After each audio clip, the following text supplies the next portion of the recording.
The Norwegian Nobel Committee has decided that the Nobel Peace Prize for 2009 is to be awarded to President Barack Obama.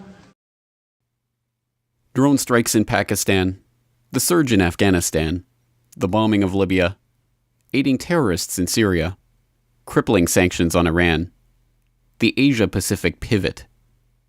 Here in 2014, the Nobel Committee's 2009 decision to award Obama with a Peace Prize seems like some sort of sick joke. But then, to those who were warning that Obama was just a fresh face for the same oligarchical interests that Bush had served so well in the 8 years before him, the hope and change pandemonium of the 2008 selection cycle was always a sick joke. One look at the largest donors to Obama's campaign was enough to confirm exactly who he was working for, and exactly what type of hope and change the public could expect.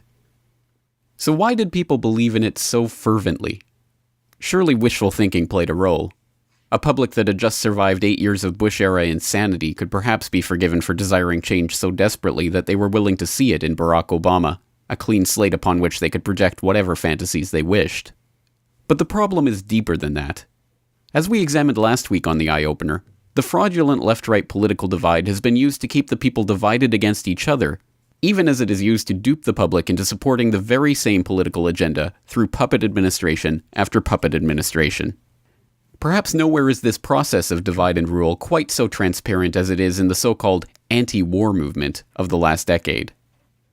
At the height of the Bush administration, scores gathered for protests, marches, rallies, and acts of civil disobedience to decry the acts of torture, abuse, and violence being perpetrated by the Pentagon in the name of the war on terror. At the time, the movement was dismissed by the talking heads on the right side of the political aisle as being little more than an anti-Bush movement. If we refuse to be silenced and frightened by the high-class thugs across Pennsylvania Avenue, if we stop being stereotypically good soldiers and good Americans, if we do what history demands in this critical hour, we can get our troops home now. We can put an end to the suffering and to the war crimes. We can begin to absolve our complicity, and we can give George Bush an accountability moment he will never forget.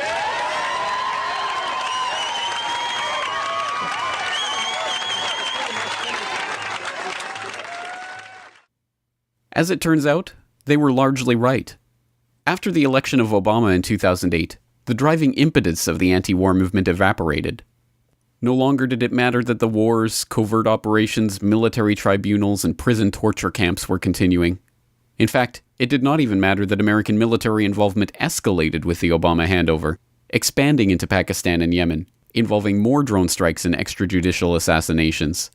This was, after all, a Democrat, and so many on the anti-war left were appeased.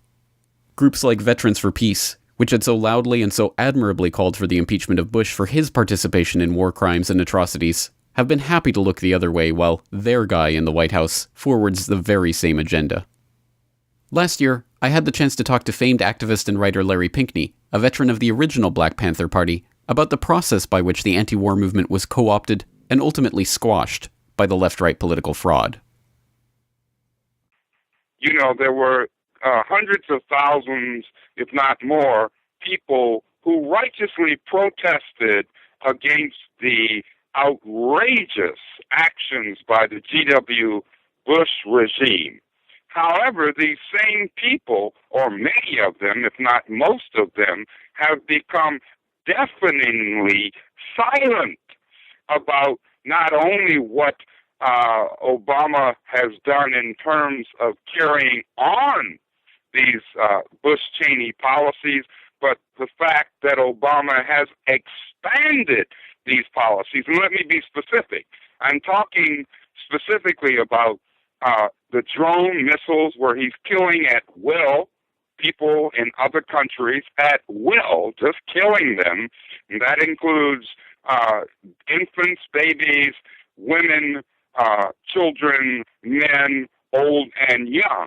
I'm also talking about the NDAA Section Provision 1021 of the NDAA, where Obama has the power to in fact kill U.S. citizens, which he has done, quite frankly, whether people know it or not. He's done it abroad.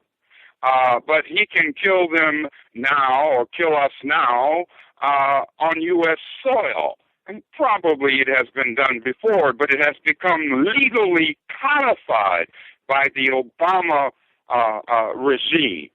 And, I'm just naming a few things as to the outrageous atrocities that this man this man and his minions, he's by no means alone, they are committing against everyday, ordinary people of this nation and of the world. So when we think of the NDAA, when we think of the kill list, his infamous kill list, every Tuesday deciding who am I going to kill today, when we think of the fact that Obama, approximately 5 years ago, most undeservedly received the Nobel Peace Prize. Think about that, folks, the Nobel Peace Prize, and yet he's a warmongering president, probably the most warmongering president that this nation has ever had. We need to get real. We need to be honest. We need to step out and say no more of this insanity. As vexing as this endless cycle of left-wing and right-wing warmongering is, the sick joke is set to be played on the public yet again, and, what's worse, it seems to be working yet again. This time it's the Republicans who are pretending to play the role of savior, putting up a mock opposition to the worst abuses of Obama. There were protestations over the way Obama bypassed Congress to start the war in Libya. It is now official Republican platform policy to decry illegal NSA surveillance as an abrogation of fundamental rights. But come November 2016, after the next predetermined, rigged, phony American coronation spectacle plays itself out, and a man or woman with an R next to his name is inevitably installed in office, the Republicans will once again be fine with any level of presumed presidential authority, and the Democrats will once again pretend to be concerned about executive overreach. And the public, relieved to have thrown the rascals out yet again, will be content for another 4 or 8 years, until the next time they decide to throw out the rascals. And so history repeats, and repeats, and repeats, and repeats. And yet, there are reasons to believe that this time can be different. As Larry Pinkney highlighted last year, there are concrete steps that the public can take to help transition away from the left-right duopoly, and toward a system where people collaborate and act in their shared interest against the wishes of the warmongering ruling class. We begin with ourselves. We begin by understanding that the corporate stream media are nothing more than propaganda arms of the power elite of the system. We must, one, create our own everyday people's media. We must look to that media and not only look to it, but be an integral part of that everyday people's media. Tell our own story. In other words, tell our own narrative.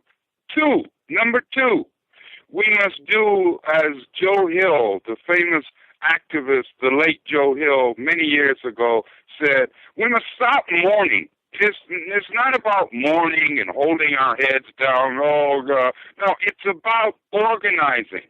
It's about reaching out to each other, dispensing with these fake left-right paradigm labels and struggling together collectively for our common interest as everyday ordinary people. My point is this, that we have to understand that the power and the responsibility for this insanity rests with us, everyday black, white, brown, red, and yellow people in this country and throughout Mother Earth, throughout the world. So those are two beginning points that we can do immediately. We don't have to wait for any. We can do that immediately because it begins with ourselves. What's more, there is reason to believe that this is actually happening. No more stunning example of a genuine, grassroots, people's anti-war movement can be identified than the spontaneous mobilization we saw in the wake of the false flag chemical weapons attack in Syria last August. It was the grassroots alternative media that raised the alarm about the push to war and the US-British manipulation of intelligence to try to lay the blame for the attack on Assad's doorstep. It was mass mobilization and anti-war campaigning that derailed the war drive and forced Obama to back off from sending troops into yet another war theater. And it was this intense public backlash that ultimately shamed the administration into taking Putin's face-saving deal. Compared to the mass carnage that has been inflicted in Iraq, Afghanistan, Libya, and elsewhere over the past decade, the aversion of the Syrian war may seem like a small victory, but it nonetheless is a victory and has to be recognized as such. The fact that NATO did not begin the bombing of Syria in 2013 may prove to be the beginning of a tidal change of resistance to the imperial, bankster-driven war agenda of the warmongers on the left and right sides of the phony political divide. Or it might turn out to be a momentary blip on the otherwise unimpeded journey toward a state of total war. The people might go back to their mainstream news, believing their mainstream lies, voting for their mainstream political parties, and thinking that as long as it's our guy in office, everything will be okay again. In the end, the choice is ours to make. But with war on Iran and a World War III scenario involving China and Russia looming on the horizon, the time to make that choice may be running out. This video is brought to you by the subscribers of BoilingFrogsPost.com. For more information on this and other topics, please go to BoilingFrogsPost.com. For more information and commentary from James Corbett, please go to CorbettReport.com.